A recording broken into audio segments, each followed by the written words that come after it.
말씀 보겠습니다. 창세기 6장 22절입니다.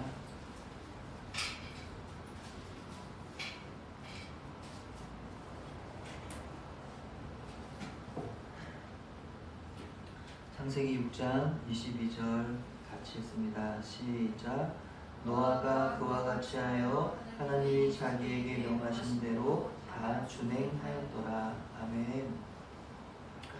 하나님께서 기뻐하신 사람은 어떤 사람일까요? 그들은 믿음장으로 불리는 히브리서 11장에서 발견할 수 있습니다. 그들은 믿음의 사람들이었습니다. 히브리서 11장 1절은 이렇게 시작합니다. 믿음은 바라는 것들의 실상이요 보이지 않는 것들의 증거니. 이 말씀이야말로 오늘 본문의 인물인 노아를 일컬어 하는 말씀인 것 같습니다.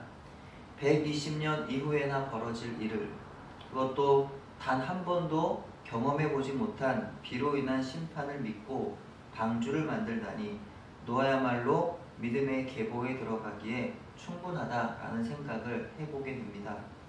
히브리서 11장 7절은 그에 대해서 이렇게 기록합니다. 믿음으로 노아는 아직 보이지 않는 일에 경고하심을 받아 경외함으로 방주를 준비하여 그 집을 구원하였으니 이로 말미암아 세상을 정죄하고 믿음을 따르는 의의 상속자가 되었느니라. 믿음의 사람들은 보이지 않아도 하나님이 말씀하시면 순종하는 사람입니다. 아주 단순한 사람들입니다. 의심하지 않고 항의하지도 않고 협상하지도 않습니다. 그저 나에게 말씀하신 하나님의 신실함을 믿기 때문에 순종하는 것입니다. 노아는 어떻게 이런 순종을 할 수 있었던 것일까요? 보이지 않는 일을, 아니 본 적도 없는 일을 어떻게 믿고 순종했던 것일까요? 이후 아브라함의 경우는 갈 바를 알지 못하고 하나님의 가라 하시는 명령에 순종하였는데, 그렇다면 아브라함은 어떻게 그럴 수 있었을까요? 우리로서는 말씀을 읽을 때마다 이들의 믿음과 순종에 놀라울 뿐입니다. 하나님께 은혜를 입은 노아는 의인이고 당대의 완전한 자이고 하나님과 동행했다고 기록하고 있습니다. 이것은 매우 좋은 말 같지만 이것은 그만큼 노아의 인생이 세상적으로는 고단하고 외로웠던 것을 암시하고 있습니다. 왜냐하면 노아의 인생은 의로워서는 살아갈 수 없을 정도로 하나님과 상관없이 자기의 강한 힘만 믿고 약한 자들을 억압하고 탈취하던 시대에 분명히 역행하는 모습이었기 때문입니다. 그런 노아에게 하나님께서 방주를 지으라 라고 명령을 하셨던 것이죠. 이제 노아는 모든 건강과 지식과 재산을 총동원해서 오직 방주를 짓는데 인생을 바치게 됩니다.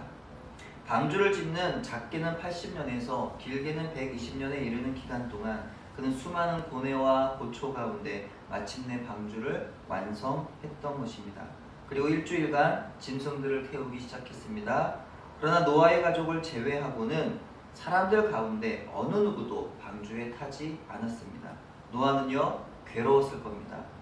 아무리 종교는 다를지라도, 아무리 자기와 가치관이 다르고 신앙적인 노선이 달라도 어찌되었건 어떤 모양으로든 관계를 맺던 사람들이었을 것입니다. 그런데 그들 모두가 죽게 생겼던 것이죠. 전쟁이나 사고나 질병으로 한두 명의 죽음을 곁에서 보아도 그 충격이 상당한 법인데 노아는 전 인류의 죽음을 보았던 것입니다. 이런 상황에서 노아의 순종이 절대로 쉬웠을 리가 없는 거예요. 성경은 한두 줄로 그것을 얘기하지만 우리가 상상할 수 없는 그 엄청난 그 순종으로부터 따라오는 고통, 아픔, 엄청난 스트레스, 이런 것들이 노아에게 따라왔을 것이다 라고 우리는 예상해 볼 수가 있겠습니다. 우리는 순종이라는 것이 나의 생각을 내려놓고 무조건 따르는 것을 순종이라고 생각합니다. 이해할 수 없어도, 도저히 받아들일 수 없어도 따르는 것을 순종이라고 생각하죠. 하지만 문제는요, 우리는 로봇이 아니라는 데 있어요. 노아 역시 생각이라는 것이 있었고 인간으로서 이해할 수 없는 상황 앞에서는 그것이 불합리하다고 생각할 수 있는 여지가 있었을 것입니다. 따라서 노아는 하나님 말씀에 순종하면서 어쩌면 다른 한편으로는 한마디도 하지 못하는 자신의 모습에 괴로웠을지 모릅니다. 혼자 또는 자기 가족만 남는 것에 대한 깊은 죄책감으로 인하여서 이후 엄청난 트라우마에 놓였을지도 모릅니다. 그러나 그 모든 마음들을 다 억눌러 가면서 꾹꾹 억눌러 가면서 성실하게 하나님 말씀에 순종하여 끝까지 결국에는 방주를 완성했던 것이죠.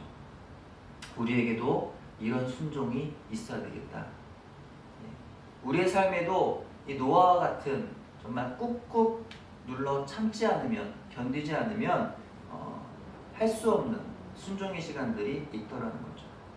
순종의 길이라는 것이 절대로 쉽지 않겠지만 우리도 순종해야 한다는 것입니다. 그러나 안타깝게도 우리 가운데 이러한 순종을 찾아보기란 쉽지 않은 것이 현실입니다.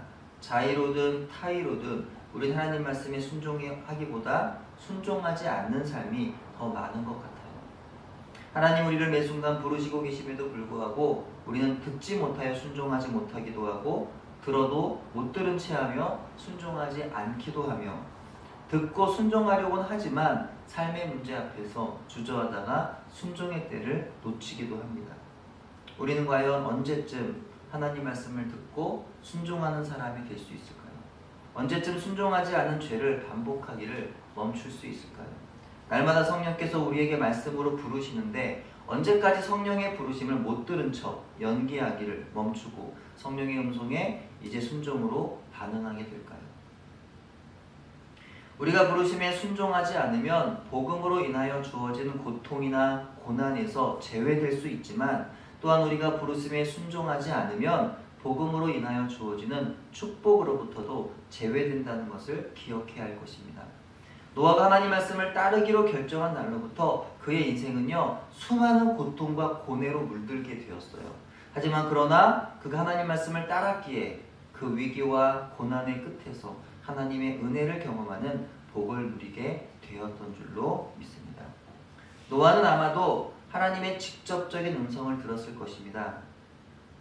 우리도 하나님의 부르심을 듣게 되죠. 노아와 같은 그런 음성을 들은 것이 아니기 때문에 듣지 못했다 라고 우길지 모르지만 오늘날 우리에게는요 더 확실한 예언의 말씀이 주어졌습니다. 성경을 읽고 듣는 사람이라면 우리는 매일 매순간 하나님의 부르심을 듣게 됩니다. 아담과 하와처럼, 에녹처럼, 노아처럼, 아브라함처럼 그런 음성을 들어야 순종하겠다고 말한다면 그것은 우리에게 하나님께서 주신 계시의 말씀을 부정하게 되는 겁니다. 설령 하나님의 음성이 실제로 들린들 그것이 진짜 하나님의 음성인지 아닌지 누가 증명하겠습니까? 또한 성경 말씀도 하나님의 음성으로 믿지 못할 때가 많은 우리가 실제 하나님의 음성을 들은들 그것이 하나님의 음성이라고 믿겠느냐라는 거죠. 우리는 성령의 감동으로 주어진 성경 말씀이야말로 하나님의 음성이라는 진리를 굳게 믿어야 합니다. 이 성경 말씀을 통해서 우리는 하나님께 부르심을 받은 사람들이죠. 사랑하는 부모님을 신뢰하는 사람은요 부모님의 말뿐만 아니라 부모님의 쪽지도 그대로 신뢰합니다. 마찬가지로 하나님을 신뢰하는 사람은요 하나님의 직접적인 음성만을 신뢰하는 것이 아니라 하나님이 글로 남기신 성경도 그대로 신뢰한다는 것입니다. 부르심을 받았으니 우린 이제 순종해야 합니다. 노아에게 말씀하신 것처럼 하나님께서 우리에게 말씀하시면 우리는 순종해야 합니다.